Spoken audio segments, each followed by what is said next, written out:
Anyhow, one day I answer my phone. The phone goes off and I answer it. I find myself holding the phone in my hand saying, what answered this phone? Who's this? Hi, Joe. It's Carol. Carol's from church. Carol West is her name. This is 28 months later. Carol says, Joe, Mama died. I said, oh, Carol, I'm so sorry. She said, Mama loved you. I said, Carol, I loved your Mama. She said, well, I know you and Cynthia have a world full of problems, and I know it's hard for you guys to get out and about, but the funeral's going to be Saturday, tomorrow. I just wanted you to know, in case if you could come, I know Mama would love it if you were there. So I hung up the phone from talking to her and said to my wife, babe, I got to go to this funeral. So I get up that morning and I get in the shower and get dressed. And, first time I put on anything decent, I was walking around in a pair of jeans and a T-shirt all over town, to the grocery store, to the drugstore, to every place I went. I wore the same outfit all the time. I was not a happy guy. I got dressed up for the first time and go to this funeral. And I get there early. I get there at 9:30. It doesn't start till 10. And the guy says, are you with the family? I said, well, I guess probably I'm not with the family. He said, well, I have a seat over there. So I'm on my way to have a seat over there, and I'm thinking to myself, well, I guess I don't think she'd be happy if she knew I was sitting out here. So I don't even get to the couch. I turn around, I go back to the guy, and I say, you know what, I probably am with the family. I said, I don't think they'd be happy if they knew I was sitting out here. She said, come on, I'll let you in. So the guy opens the doors, and the first guy that I see is Carol's husband, Danny.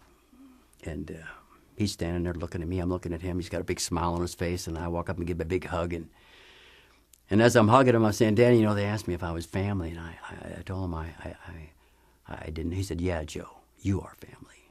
You're in the right place. You're in the right place. Joe, thank you for coming, Joe. The next person I see walking down the aisle, I see the family down front, of course, with Eileen Graham laying there in her casket. I see Paul, and I walk up to Paul. I throw my arms around him. He gives me a big hug, and he says, Joe, it's good to see you, Joe.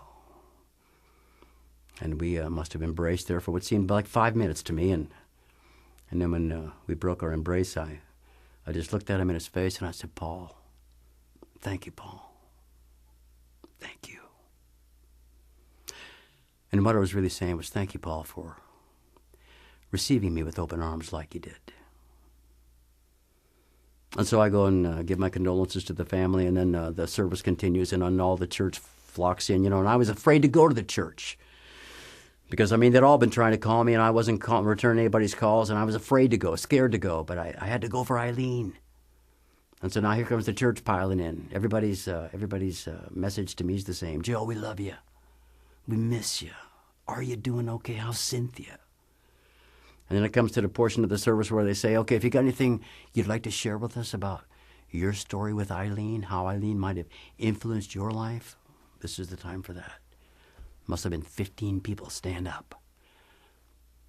And every one of them start to give their story about what a godly woman she was and how they did influence her life, and how you couldn't get into a conversation and be in it too long before Eileen was telling you about God and about Jesus and about what Jesus had done in her life. It was wonderful. I couldn't help but weep while I was there. I get in my truck when it's over and I'm driving home and I'm crying like a baby, saying, God, man, Lord.